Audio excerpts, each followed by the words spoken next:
Assalamualaikum warahmatullahi wabarakatuh. Halo teman-teman, selamat datang di Pita Goals. Terima kasih sudah sowan ke video ini. Mohon dukungannya dengan like, subscribe, dan komen. Video kali ini tentang hak ulayat yang merupakan lanjutan dari pembahasan bagan struktur hukum tanah pada video sebelumnya. Ingat nggak? Di video sebelumnya kami selalu disebutkan bahwa hak bangsa Indonesia yang merupakan hak tertinggi dalam struktur hukum tanah, karena hak bangsa Indonesia itu bersumber dari hak ulayat masyarakat hukum adat di Indonesia yang kemudian diangkat dalam tingkat yang lebih tinggi menjadi hak bangsa Indonesia. Ingat ya, bagian yang ini nih. Atau tonton dulu videonya, kami selalu baru balik lagi ke sini biar sambung bersambung gitu. Udah cukup ya, langsung ke isinya. Terkait dengan hak ulayat, yuk kita tarik ke konstitusi kita, Undang-Undang Dasar 1945.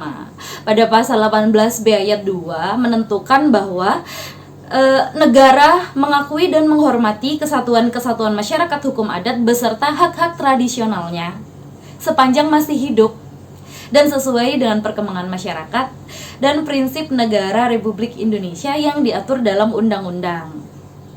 Nah, hukum tanah nasional Indonesia juga mengakui dan menghormati adanya hak-hak tradisional dari masyarakat hukum adat atau yang serupa dengan itu, sepanjang pada kenyataannya masih ada dan sesuai dengan perkembangan masyarakat dan prinsip negara kesatuan Republik Indonesia.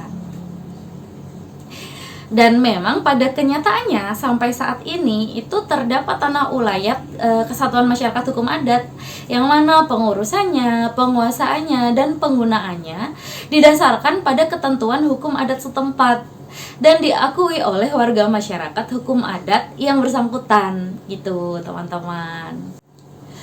Nah, berdasarkan peraturan pemerintah nomor 18 tahun 2021 tentang hak pengelolaan, hak atas tanah, satuan rumah susun, dan pendaftaran tanah, tanah ulayat didefinisikan sebagai tanah yang berada di wilayah penguasaan masyarakat hukum adat.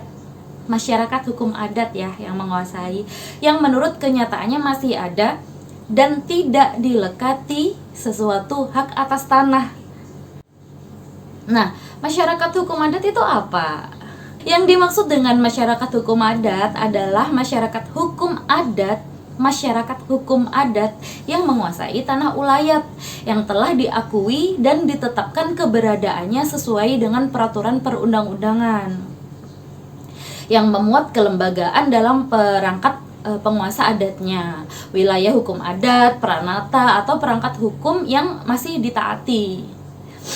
Nah, apabila di dalam proses penetapan tanah ulayat itu tadi telah ada hak-hak yang sudah diberikan, maka itu tidak termasuk yang dapat ditetapkan menjadi hak pengelolaan begitu. Hak atas tanah dari tanah ulayat itu menurut PP tersebut, PP 18/2021, itu hak atas tanah yang dapat berasal dari tanah ulayat tadi adalah hak pengelolaan yang mana ditetapkannya dengan keputusan menteri kepada masyarakat hukum adat. Nah, penetapan hak ulayat tadi yang menjadi hak pengelolaan itu merupakan bentuk pengakuan kepada masyarakat hukum adat nih. Sambung bersambung kan ya. Negara mengakui, ya kan?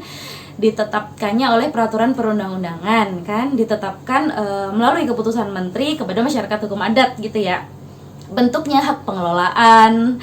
Nah, hapusnya hak pengelolaan di atas tanah ulayat ini mengakibatkan tanahnya kembali ke dalam penguasaan masyarakat hukum adat begitu. Terkait dengan penguasaan tanah ulayat tadi diatur dalam Permen Agraria nomor 18 tahun 2019 tentang tata cara penata usahaan tanah ulayat kesatuan masyarakat hukum adat. Pelaksanaan hak ulayat kesatuan masyarakat hukum adat atas tanah di wilayahnya ini sepanjang pada kenyataannya masih ada, tetap ya, masih ada, terus dilakukan oleh kesatuan masyarakat hukum adat yang bersangkutan sesuai ketentuan hukum adat setempat begitu. Nah, hak ulayat kesatuan masyarakat hukum adat ini dianggap masih ada apabila memenuhi kriteria-kriteria tertentu yang meliputi unsur-unsur. Jadi, seperti adanya masyarakat dan lembaga hukum adatnya. Terus adanya wilayah tempat hak ulayat tersebut berlangsung. Terus adanya hubungan, keterkaitan, dan ketergantungan kesatuan masyarakat hukum adat dengan wilayahnya. Dan adanya kewenangan untuk mengatur secara bersama-sama pemanfaatan tanah di wilayah kesatuan masyarakat hukum adat yang bersangkutan berdasarkan hukum adat yang masih berlaku dan ditaati masyarakat. Itu tadi unsur-unsur kriterianya. Nah, kesatuan masyarakat hukum adat tadi itu juga harus memenuhi syarat. Ada 3 syarat. Yang pertama, secara nyata masih hidup baik bersifat teritorial, genealogis, turun-temurun, maupun yang bersifat fungsional. Yang kedua, sesuai dengan perkembangan masyarakat. Yang ketiga, sesuai dengan prinsip NKRI. Nah, 3 prinsip itu tadi yang harus dimiliki. 3 syarat ini tadi yang harus dimiliki. Nah, kemudian penetapan, pengakuan, dan perlindungan kesatuan masyarakat hukum adat itu tidak berlaku terhadap bidang-bidang tanah yang pada saat ditetapkannya sudah dipunyai oleh perorangan atau badan hukum dengan sesuatu hak atas tanah, atau yang sudah diperoleh atau yang sudah dibebaskan oleh instansi pemerintah, badan hukum, atau perseorangan sesuai dengan ketentuan peraturan perundang-undangan begitu. Nih, utangnya yang 1 bagan tadi udah ya. Sekian teman-teman video kali ini, semoga bermanfaat. Tetap simak video-video selanjutnya ya. Terima kasih. Assalamualaikum warahmatullahi wabarakatuh. Dadah.